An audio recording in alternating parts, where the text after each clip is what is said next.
Ravangla is a sleepy little mountainous town of South Sikkim. Located at an altitude of 8,000 feet, travelers who seek solitude and wants to avoid the hustle and bustle of a busy city life might consider this place as a good choice to spend some time in the company of nature. Many people use this place as a base for traveling other nearby attractions like Pelling, NAMCHI or Kalu, while many others like us who have a packed schedule prefers to stay here overnight while going from Pelling to Gangtok, since it is not possible to see all the major attractions that lies en route within a single day. There are other ways as well in which you can reach here.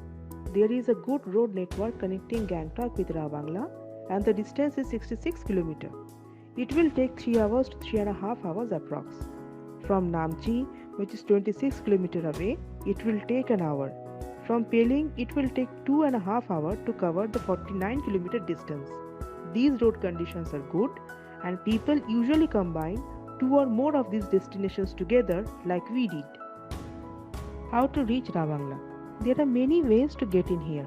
The nearest airport is the Bagdogra airport, which is 170 kilometers away, and it will take nearly 5 to 6 hours via Jorthang to reach this place. Cabs and taxis are available outside the airport, but it is always advisable to bargain the price.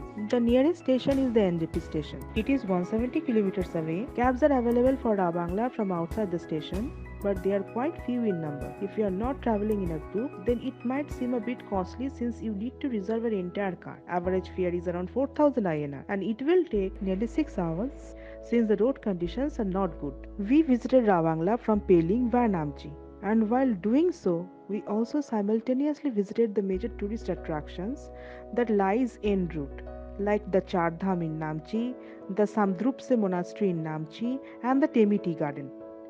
Since it got quite late after we visited the TEMI tea garden, we decided to call it a day and headed to our hotel at Ravangla, that is Hotel Buddha Retreat. Our Ravangla journey will be incomplete without mentioning Sandeep, who not only drove us all the way from Pelling to Ravangla but also showed us all these places. It was really an awesome experience. We are giving here his contact details for those who are interested can contact him for Pelling and Ravangla sightseeing. Let's get to the detail of these four major tourist attractions. Chardham in Namchi. Chardham is undoubtedly the most popular tourist attraction in Namchi.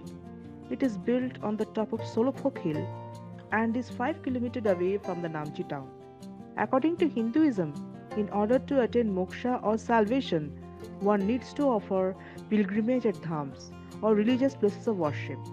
So Chardham, as the name suggests, has replicas of all the four dhams: Badrinath, Dwarka, Jagannath, Rameshwaram, built within a single temple complex.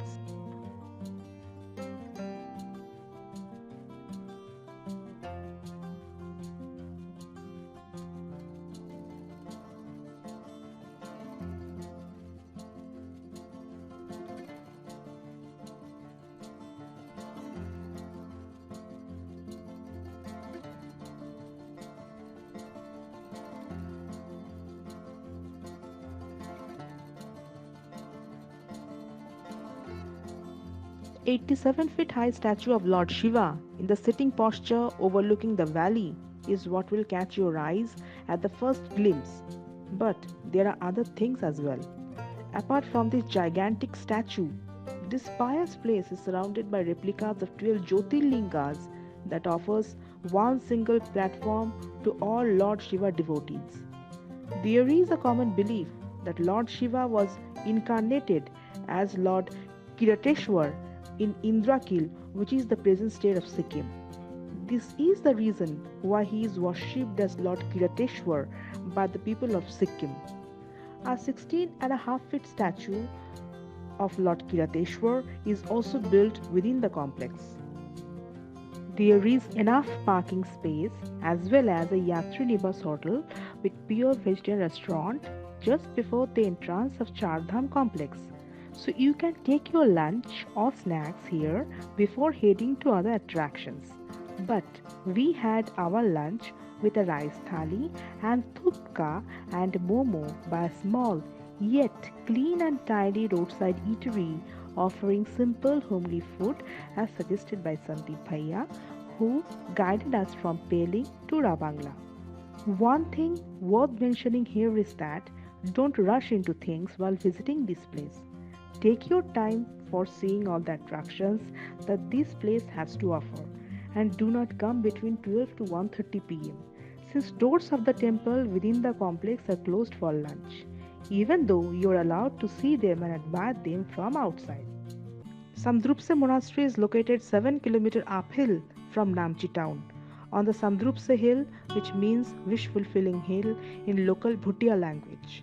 This used to be the main tourist attraction of Namchi before CHARDHAM and is still now a major crowd puller. This place is very calm and peaceful with rows of fluttering Tibetan prayer flags and a giant 45-meter statue of Guru Padmasambhava. The face of the statue lights up with shimmering gold luster when the sun rays touches it. The statue is set on an elevated platform and one can walk around it to catch a bird's eye view of the mountains and valleys and forests.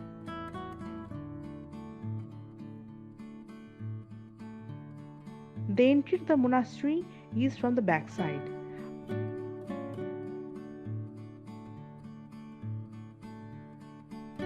Outside the entrance, there is a huge parking space and it is just beside the Namchi ropeway station.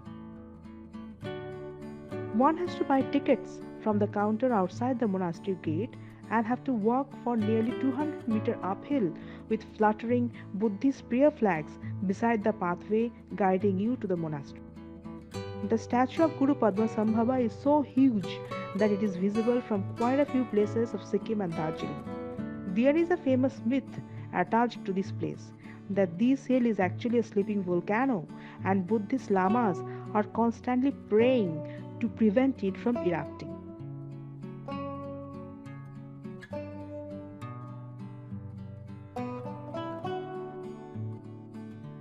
Our next stop was the TEMI Garden, established in 1969 by the Sikkim government. This is located in Ravangla, South Sikkim. Spread across an area of 440 acres, it is the only tea garden of Sikkim. It produces finest quality organic tea, which has a huge demand in the international market. And if one is planning to stay for a night at this place, one can book Cherry Resort, which is located just inside the tea garden. Now, there are also quite a few homestays around this place, but we did not stay here and we moved on to our hotel at Ravangla, Hotel Buddha Retreat, which is just 850 meters away from the Buddha Park. We have booked our hotel online through Make My Trip and our stay here was quite pleasant. This in fact is one of the finest hotels of Ravangla in terms of luxury and location.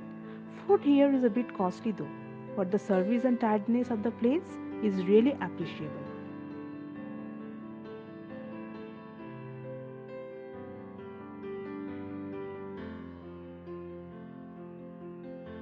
Other than this, there are quite a few other hotels too in Ravangla. We are providing here a screenshot of some of the hotels that has caught our attention. It got dark and was past 5 o'clock in the evening when we reached Ravangla. We could not enter the Buddha Park since its gates are closed by 5 in the evening. But still, we managed to catch a glimpse of the magnificent glow of Lord Buddha's shimmering face in the light of the park. We therefore made a plan to visit this place on the next day morning, which we did. This magnificent place was inaugurated by Dalai Lama in 2013 and the 137 feet high statue of Lord Buddha was set up at the religious complex of Ravangompa, which in itself is a century old place of pilgrimage. The statue was set up commemorating the 2550th birth anniversary of Lord Buddha. The face of the statue is coated with 3.5 kgs of gold. It is the tallest metal statue of Lord Buddha in the world, which has earned it a place in the revered Himalayan Buddhist circuit. The statue is set on a hillock. The park has paved pathways with a beautiful garden, and one can spend an entire day either admiring the architecture of the place or just sitting idle, soaking in the serenity of this place.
how to reach Gangtok, Pelling or NJP from Ravangla. Previously, we have discussed about how to reach Ravangla.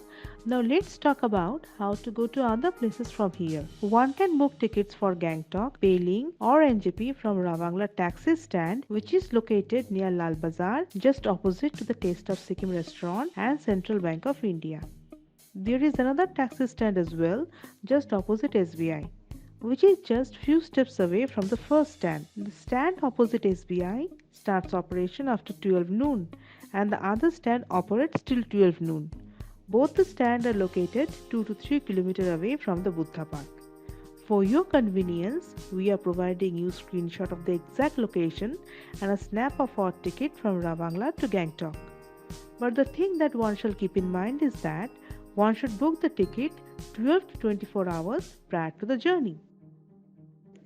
Thanks a lot for watching our video. Please like, share and subscribe.